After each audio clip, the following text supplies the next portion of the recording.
अल्लाह ताला ने जमीन, आसमान, पहाड़ इन सब के सामने अपनी अमानत को पेश किया। कुरान का मफहूम है, तर्जुमा बयान करने की हमारी औकात नहीं, वो तो बरेली के कलंदर ने तर्जुमा कर दिया। अब हम तो मफहूम आपकी खिदमत में रख रहे हैं। अल्लाह ताला ने जमीन, आसमान, पहाड़ों के सामने अपनी अमानत को पेश किया। क्या तुम मेरी अमानत को संभाल सकते हो? अर्ज किया नहीं, या अल्लाह हम तेरी अमानत का बोझ नहीं उठा सकते, हम तेरी अमानत को नहीं। ए बच्चों, ए बाबू, इधर देखो, खामोश आराम से बैठो। बिल्कुल मदरसे के बच्चे माशाल्लाह, हमारे कारी गुलाम यज़दानी साहब, मदरसे का तमाम स्टाफ बड़ी मेहनत कर रहा है। मुझे बहुत अच्छा लगा मदरसे का माहौल। अल्लाह ताला हमारे मदरसे को खूब रूज, खूब तरक्कियां अता फरमाए।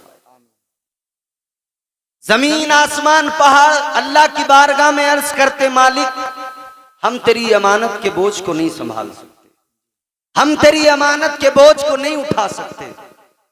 इनकार कर दिया जमीन ने, इनकार कर दिया पहाड़ों ने, इनकार कर दिया आसमान ने। लेकिन आगे अल्लाह का कलाम फरमाता है परवरदिगार कि फिर यही अमानत का बोझ इंसान के सामने पेश किया।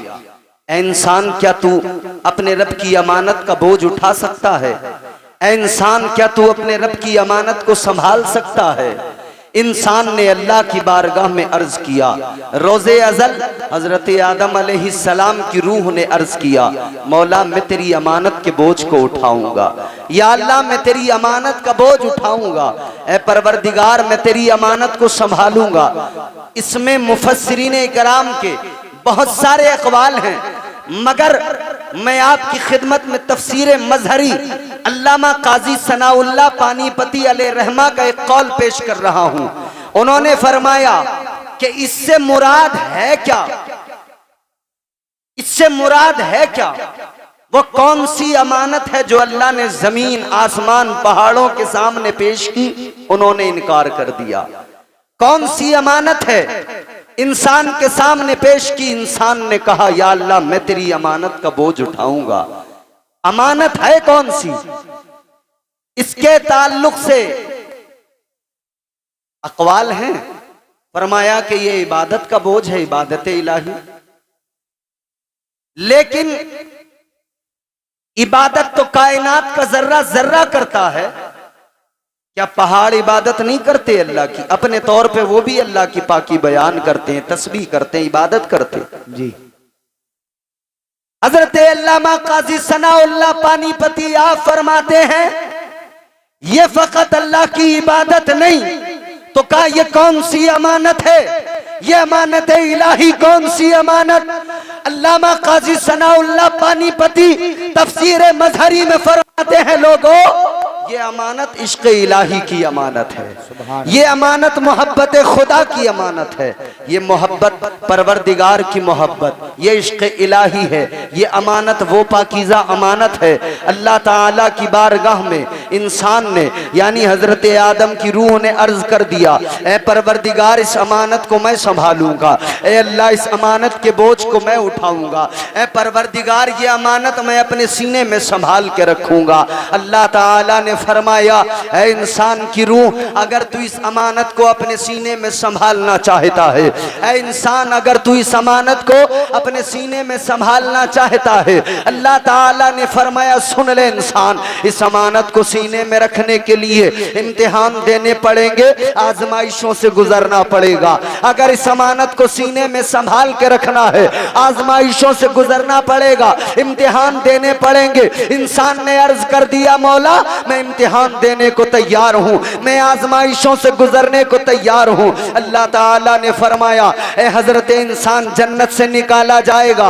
अर्ज कर दिया, मालिक निकलने को तैयार हूँ। अल्लाह ताला ने फरमाया, जमीन पे जाके रोना पड़ेगा, आंसू बहाने पड़ेंगे, 300 साल तक आंसू बहाने पड़ेंगे, क्रिया जारी करनी पड़ेगी। इंसान ने कहा था, या अल्लाह मैं रोने को तैयार हूँ, मैं आंसू बहाने को तैयार हूँ, क्रिया जारी करने को तैयार तैयार हूँ। अल्लाह ताला ने फरमाया था इसमें मजीद इम्तिहान देने पड़ेंगे, क्योंकि ये इश्क इलाही है, ये इश्क परवरदिगार का है, ये इश्क हकीकी है। ये मंजिलें पाना आसान नहीं होता, इन मंजिलों पे पहुंचना आसान नहीं होता, ये इश्क इलाही है। अजीज़ाने गिरामीउल कद्र, अब जरा मेरे जुमले तवज्जो से सुनना, मेरी बात को आप अपने दिल की तख्ती पे लिखना। अल्लाह ताला ने फरमाया इस इश्क में इम्तिहानात से गुजरना होगा।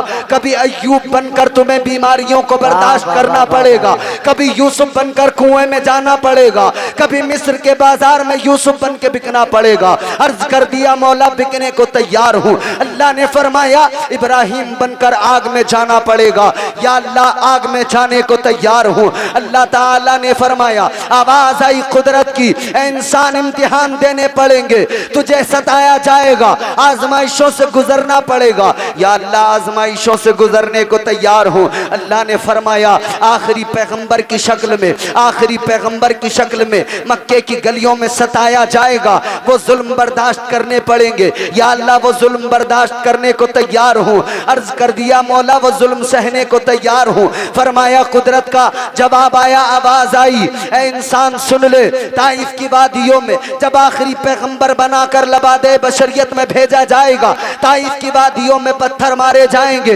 वो पत्थर भी सहने पड़ेंगे, या अल्लाह मैं तैयार हूँ। अल्लाह की आवाज आ गई, परवरदिगार ने फरमाया कि करबला जाना पड़ेगा, मदीना छोड़कर इम्तिहान देना पड़ेगा, या अल्लाह इम्तिहान देने को तैयार हूँ, करबला जाने को तैयार हूँ। कुदरत की आवाज आई करबला में जाकर जुल्म सितम होंगे, तशद्दुद होगा, जबर होगा, छोटे छोटे बच्चों को शहीद करना पड़ेगा, छोटे छोटे बच्चे शहीद होंगे, उनकी शहादतों पे सब्र करना पड़ेगा, या अल्लाह सब्र करने को तैयार हूँ। अकबर को कुर्बान करना पड़ेगा, या अल्लाह कुर्बान करने को तैयार हूँ। असगर को कुर्बान करना पड़ेगा, या अल्लाह कुर्बान करने को तैयार हूँ। अकबर को कासिम की जवानी को लुटाना पड़ेगा, कासिम का शबाब लुटेगा देखना पड़ेगा, सब्र करना पड़ेगा, या अल्लाह सब्र करने को तैयार हूँ। आवाज आई अगर मैदान करबला में अब्बास के बाजू कटेंगे, सब्र करना पड़ेगा, या अल्लाह सब्र करने को तैयार हूँ। आवाज आई आखिर में सजदे की हालत में सर कटाकर नेज़े पे जब सरद बुलंद होगा तो फिर नेज़े पे कुरान सुनाना पड़ेगा। अर्ज कर दिया मालिक मैं नेज़े पे चढ़कर कुरान सुनाने को तैयार हूँ। अल्लाह ने फरमाया अगर तू इश्क में नेज़े पे चढ़कर कुरान सुनाने को तैयार है तो फिर याद रख ले अगर फरिश्तों से सजदा न करा दूं तो मुझे भी खुदा। सुभान अल्लाह। नारे तकबीर, नारे रिसालत, नारे हैदरी, नारे गौसियत, मसलके आला हजरत शहीद आजम कॉन्फ्रेंस। माशाअल्लाह माशाअल्लाह। ये इश्क की आजमाइशें हैं। साउंड तो एक नंबर का बोलता है हमेशा, मगर आज नहीं बोल रहा है। चचा हमारे साफ बात कहने में कोई नुकसान नहीं है, हमारा अपना साउंड है। हो जाता है कभी कभी बड़े बड़े अच्छे मास्टर चूक जाते हैं, गिरते हैं शहसवार ही मैदाने जंग। अब सुनो बात हमें अहले बैत की करनी है। इमाम हुसैन आजमाइशों से गुजरने को तैयार। ये इश्क है, इश्क हकीकी है, इश्क की मंजिलें हैं। इश्क की मंजिलों में जब इंसान पहुंचता है तो फिर करबला में पहुंचकर बच्चों को कुर्बान करने का कोई गम नहीं होता है, फिर उस पर कोई अफसोस